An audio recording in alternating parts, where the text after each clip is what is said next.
시장 조사 전문 기업인 엠브레인 트렌드 모니터라는 곳이 있답니다. 이곳에서는 매년 성인 남녀 1,000명을 대상으로 공동체 의식에 대한 조사를 매년 해오고 있다 그래요. 2024년도에도 연말에 한국 사회 내의 공동체 의식에 대한 조사를 했는데, 그 결과 공동체 의식이 필요하다라는 데는 86.3%, 매우 높은 수준으로 공동체 의식이 필요하다라는 답을 해왔답니다. 2017년 이후 계속해서 80% 이상이 우리 공동체 의식이 필요합니다라고 생각한대요. 그리고 설문 결과에 보면 이런 공동체 의식을 위해서 사람들과 사이좋게 지내는 것도 중요하게 여긴다라고 75%가 답을 했고요. 그렇기 때문에 다른 사람이 싫어할 만한 행동은 조심하려고 한다라는 데도 75% 이상이 동의를 했답니다. 한국 사회 공동체 구성원들 한 사람 한 사람이 서로 협력하고 배려하고 공동체를 이루어가려는 마음이 있음을 이 조사는 볼 수 있는 조사입니다. 근데 그럼에도 불구하고 이 질문 내용 중에 사람들과 더불어 함께 살아가고 있다라는 느낌을 가지십니까? 라고 질문했을 때 그렇습니다라고 대답하는 비율이 35%밖에 안 나온답니다. 나는 내가 속해 있는 사회 공동체와 일체감을 느끼며 살아간다 라는 질문에도 35.9%밖에 답을 못했답니다. 이 설문 결과를 보면서 재밌는 생각이 들었습니다. 많은 사람들이 공동체 의식을 가지고 좋은 공동체를 만들어 가야 된다는 건 생각하고 있지만, 정작 내가 속해 있는 공동체에서 유대감을 만들거나 공동체성, 함께 살아가거나 일체가 된다라는 느낌은 여전히 목말라 하고 있다라는 사실입니다. 여러분도 지금 목장 공동체로, 교회 공동체로 우리가 함께 모였습니다. 공동체 의식은 누구에게나 필요하고 더불어 살아간다는 느낌을 못 느낀다는 이 설문 결과가 일반 사회에서만의 평가는 아닐 수도 있겠다라는 생각을 해봤습니다. 여러분도 공동체 의식이 필요하다는 건 다 생각하시죠? 물어 뭐해 이런 눈빛이거든요. 우리 일상 언어에도 보면 공동체성에 대한 인식을 이미 가지고 있다는 걸 알 수 있어요. 일상 언어 중에 공동체성을 표현하는 가장 많이 쓰는 단어 중에 하나가 우리라는 단어입니다. 우리라는 단어. 우리 집, 우리 차, 우리 동네 라고 말하지 내 집, 내 차, 내 동네라고 말하지 않습니다. 그러지 않으세요? 또 공유할 수 없는 것에도 습관적으로 우리라는 단어를 많이 씁니다. 우리 남편, 우리 아내. 내 아내, 내 남편인데도 우리는 우리라는 단어를 너무 익숙하게 씁니다. 절대 공유되면 안 되는 겁니다, 이거. 그리고 또 공동체성의 의미를 그대로 담고 그 의미대로 사용되는 표현들도 있습니다. 우리 가족, 우리 목장, 우리 교회.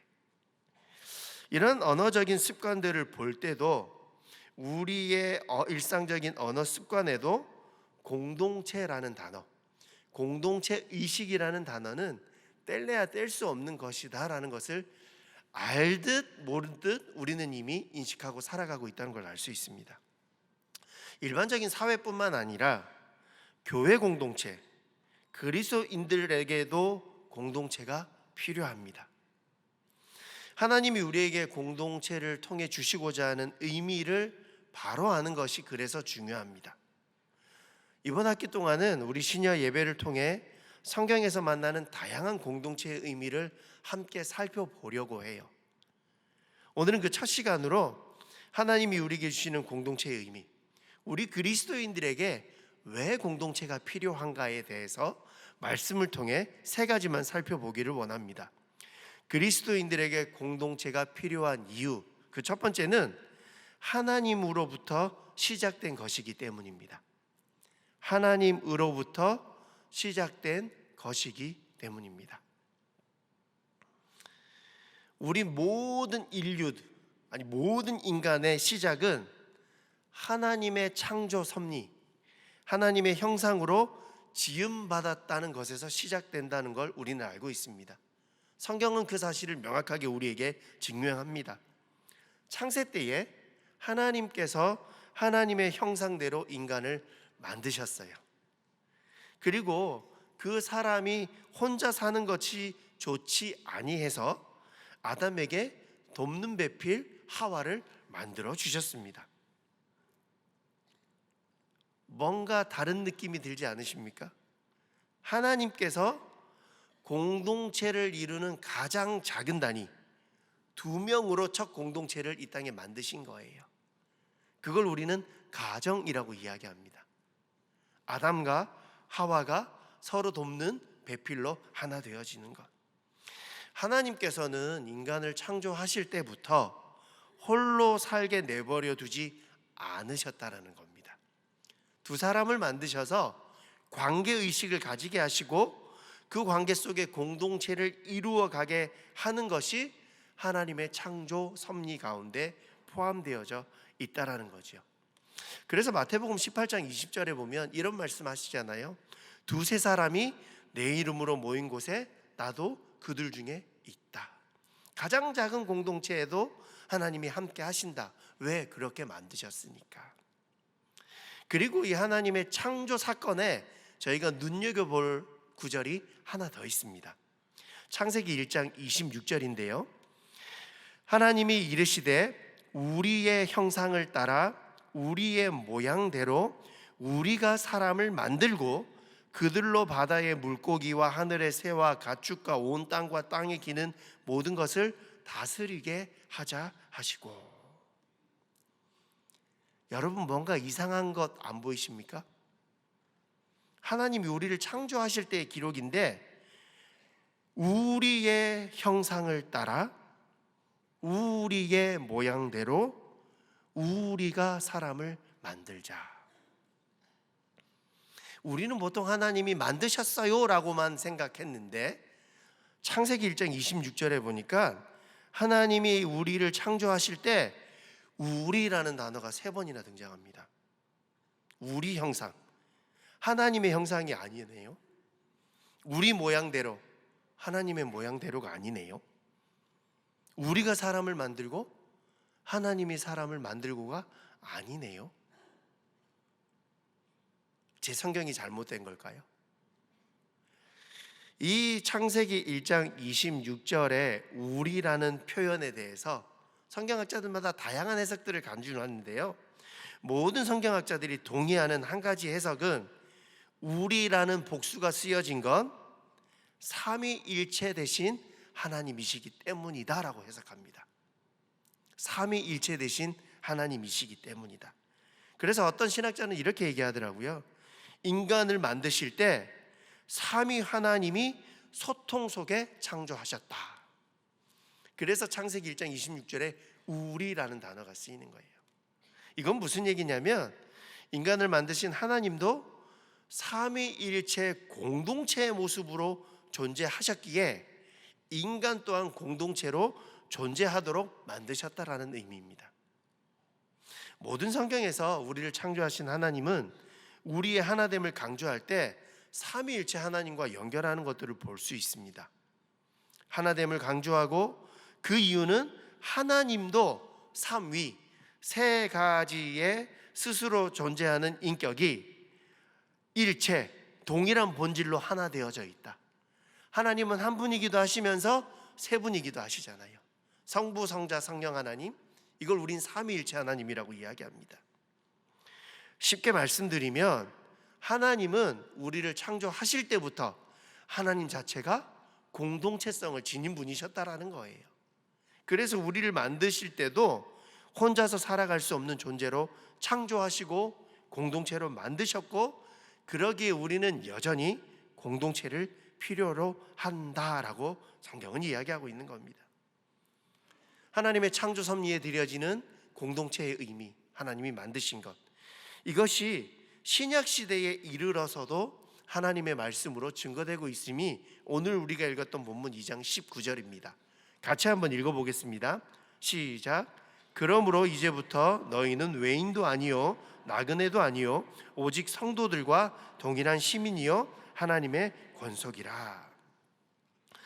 신약 시대에 이르러 예수 그리스도의 복음이 증거되어지고 이방인들, 그 이전에 유대인들이 자기들 것이라고만 생각했던 것이 이방인들에게 전파되고 변화되는 일들이 일어났습니다.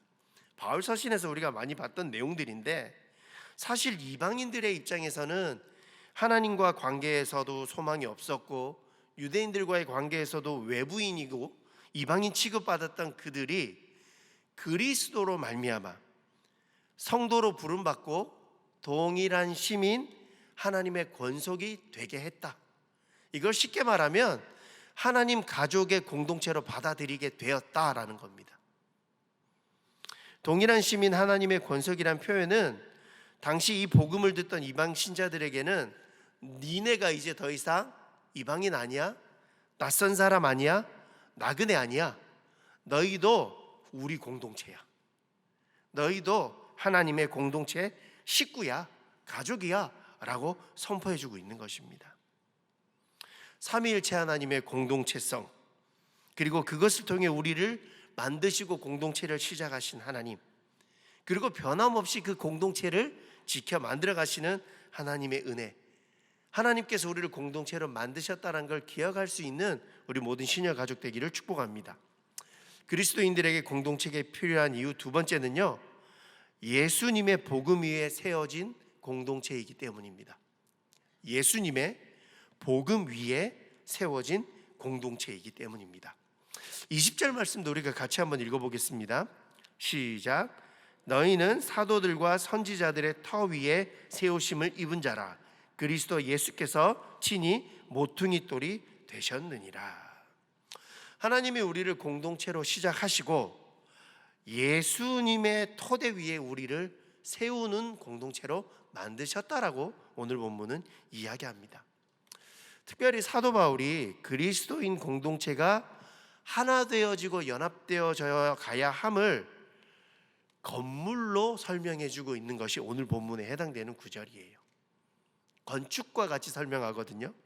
사도들과 선지자들의 터 위에 예수 그리스도의 모퉁이 돌로 삼아라.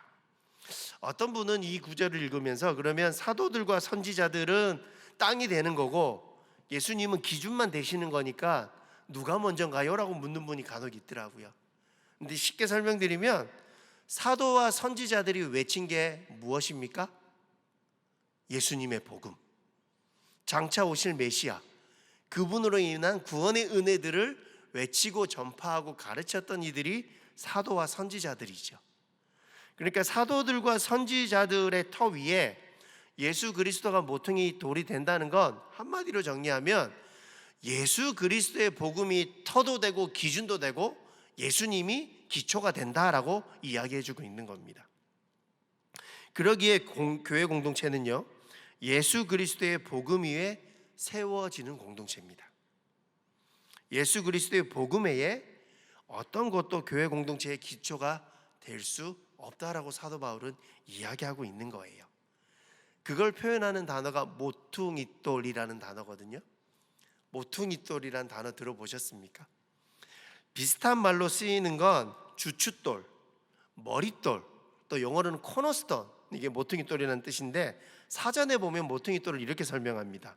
첫 번째 뜻, 건설, 기둥 밑에 기초로 받쳐놓는 돌. 두 번째 뜻, 교회의 주춧돌이라는 뜻으로 예수 그리스도를 비유적으로 이르는 말. 사전에 이렇게 등재되어 있더라고요.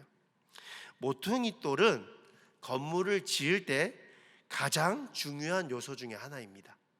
모퉁이돌이 어떻게 세워지느냐에 따라 그 모퉁이돌을 따라 건물이 고정되어지고 맞춰서 정렬되어 쌓여지는, 예수님 당시에 건축할 때의 모퉁이돌은 저런 모습입니다.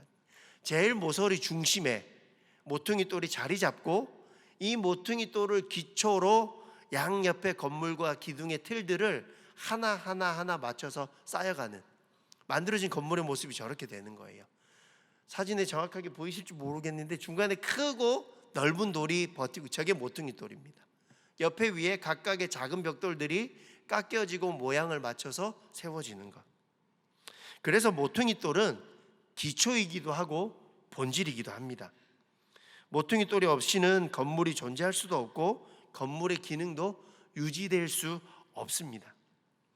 교회 공동체는 그런 의미에서 예수 그리스도를 기준으로 위치와 방향을 정하고 그 기준을 출발점으로 해서 세워져야 하는 것입니다. 그래서 교회의 중심은 예수 그리스도의 복음일 수밖에 없는 것이고요. 그러기에 교회 공동체는 그 존재, 그 모습, 그 능력, 성장에 이르기까지 예수 그리스도의 복음에 전적으로 의존되어 지어 있어야 한다는 것을 의미합니다. 교회 공동체뿐만 아니라 예수님의 복음이 모퉁이 돌 되신다는 건 우리 개인의 삶에도 무척 중요한 의미를 가지고 있습니다. 여러분, 무엇을 기준으로 살아가십니까?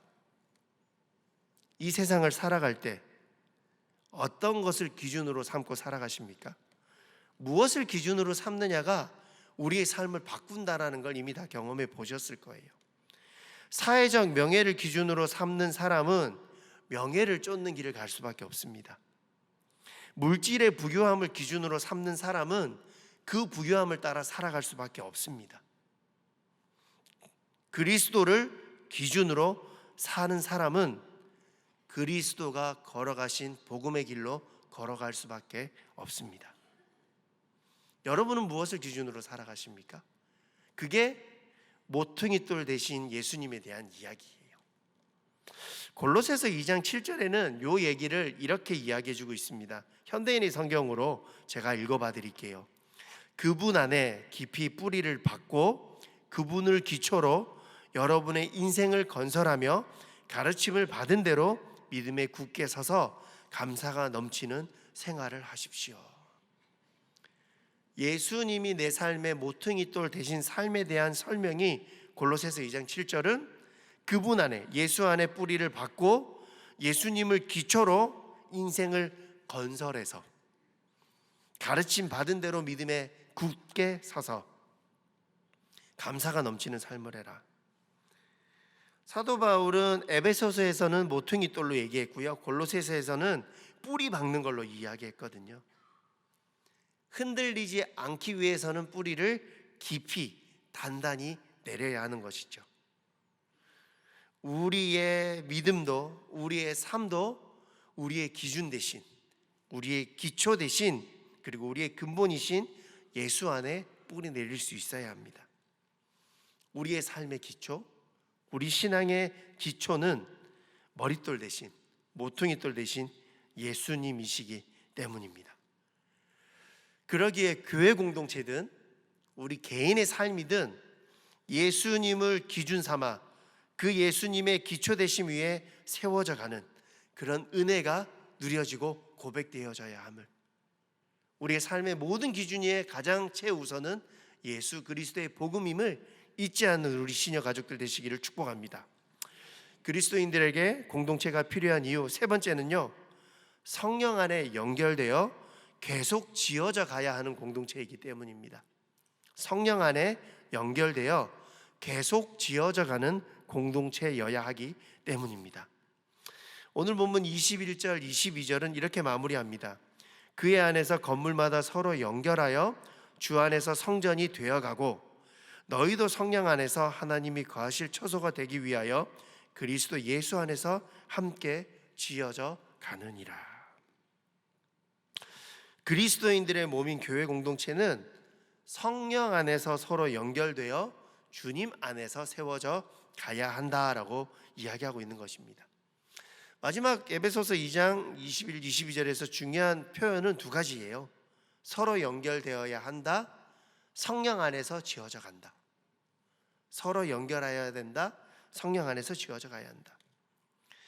우리 인생은 각각의 돌이라고 이 건축물에 표현하면 우리가 돌멩이가 되는 거예요. 근데 돌 모양이 다 똑같지가 않죠. 어떤 돌은 조금 더 팽팽하고 말이 이렇게 잘 정해진 것 같고, 어떤 돌은 조금 더 모나고, 저 같은 돌은 남들보다 더 큰 돌일 테고. 그런데 각양의 돌들이 자기의 돌 모양대로만 유지해서 예수님의 모퉁이 옆에 붙어 있겠다고 하면 그게 제대로 붙어서 쌓여져 갈 수 있을까요? 아니요. 깎이고 다듬어져야 합니다. 아까 모퉁이돌 그림 보신 것처럼 모양들은 유지하지만 예수님에게 맞춰서 우리의 부족한 부분들, 우리의 모난 부분들은 조절되어져서 맞춰질 때 서로가 연결되어질 수 있어요. 그게 오늘 본문에서는 서로 연결된다라고 이야기하는 거예요. 서로 연결한다는 단어의 원 의미를 봤더니 이런 뜻을 가지고 있더라고요. 함께 알맞게 결합한다. 함께 알맞게 결합한다. 알맞게 되려면 서로 깎여져야 되는 거예요. 서로가 섬기고, 서로가 성장하고, 서로가 의지하고, 서로가 성령의 주신 은사를 따라 세워주고 필요도 채우고 깎이기도 하고 영적으로 성숙으로 더 다듬어져 가면서 만들어지는 것. 서로 연결되어질 때 함께 지어져 갈 수 있습니다.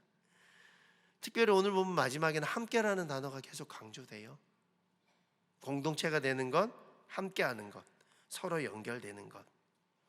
하나님이 만드시고 예수님이 모퉁이돌 되어 그 위에 세워져가는 교회 공동체는 그리스도인 한 사람 한 사람 서로 연결되어 서로의 모습보다는 예수님의 모습을 따라 다듬어져 가는 것을 통해 연결되고 그것이 계속해서 이어져 가야 한다라는 사실입니다. 그리고 이 모든 일을 위해서는 성령 안에서 이것이 이루어져야 돼요. 교회 공동체의 연합은 성령 하나님에 의해서 이루어집니다. 왜냐하면 성령은 화평의 영이시고 배경과 기질이 다른 모든 사람들을 하나로 다듬어 가시는 능력이 있는 분이시기 때문에 내 의지, 내 생각, 내 기준이 아닌 예수님의 길을 따라가고 성령님의 역사하심 속에 도와주심 속에 함께 연결되어져 만들어가는 것. 옆에 앉아 계신 분 한번 쳐다보시겠어요? 함께 연결되어져 하나님의 전을 만들어가는 아름다운 돌들이십니다. 365일 영혼의 만나라는 책에 보면 옛날 고대 스파르타에 대한 이런 이야기가 실려 있더라고요. 스파르타는 역사 속에 강인한 군사력과 견고한 나라들로 인식되어 있는 곳인데 이 스파르타 왕이요 자기 나라를 방문한 이웃나라 군주에게 스파르트의 견고한 성벽을 자랑했답니다. 근데 이웃나라 군주에게 이렇게 와서 여기 보시오, 이게 우리 스파르타를 지키는 강한 성벽입니다 라고 보여주는데 아무리 살펴봐도 성벽이 안 보였답니다. 자기 눈에는 찾아볼 수가 없었대요. 그래서 스파르타 왕에게 물어봤어요. 당신이 그렇게 자랑하는 스파르타의 성벽이 도대체 어디 있는 거냐고. 이때 스파르타 왕이 자기의 군대와 자기의 백성들을 가리키며 이렇게 이야기합니다. 이 사람들이 우리 스파르타의 성벽이고 모든 사람들이 성벽을 이루어내는 벽돌들입니다. 스파르타라는 강한 힘은 외형적인 벽을 쌓아놓은 것이 아니라 한 사람 한 사람 한 사람이 각각의 역할을 감당함을 통해서 그 어느 것보다 강인한 벽, 성을 세울 수 있다라고 스파르타 왕은 얘기했던 겁니다.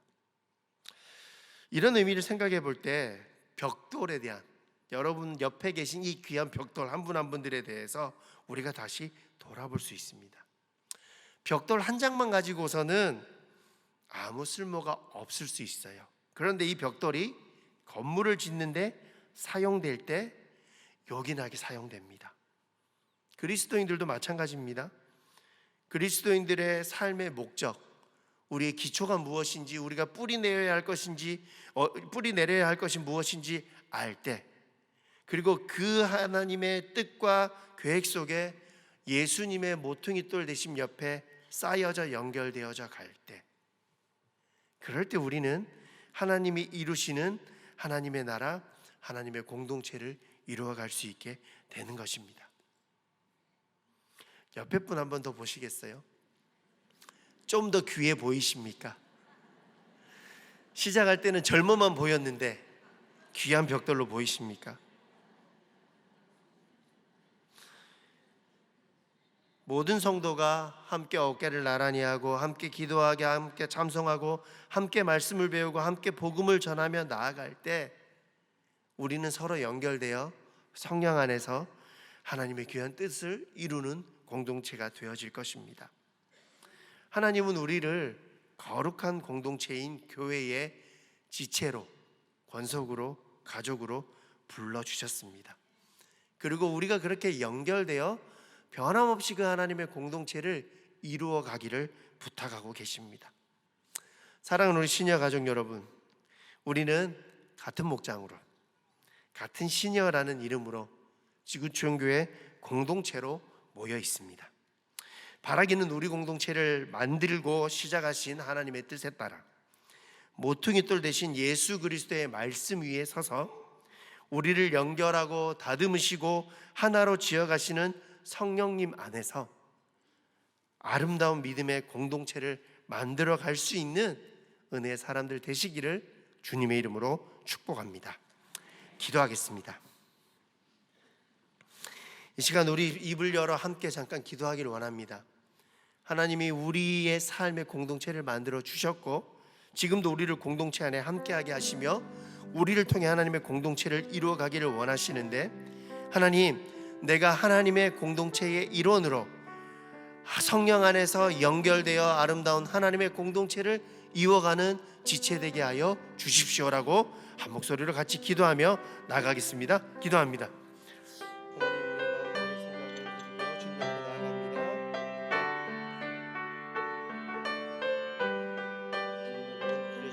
하나님께서 이루시는 뜻들을 우리 가운데 세워지며 나가는 귀한 공동체의 은혜 있게 하여 주시옵소서.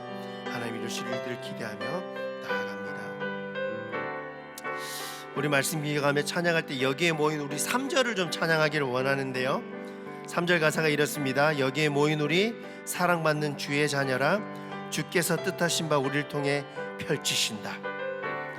우리 3절 같이 찬양하겠습니다. 여기에 모인 우리 사랑받는 주의 자녀, 주께서 뜻하신 바, 주께서 뜻하신 바 우리를 통해 펼치신다. 고통과 슬픔 중에 더욱 주님 의지하오니 어려움 이겨내고 주님 더욱 찬양. 옆 사람들 보며 찬양할까? 이 믿음 더욱 굳세라.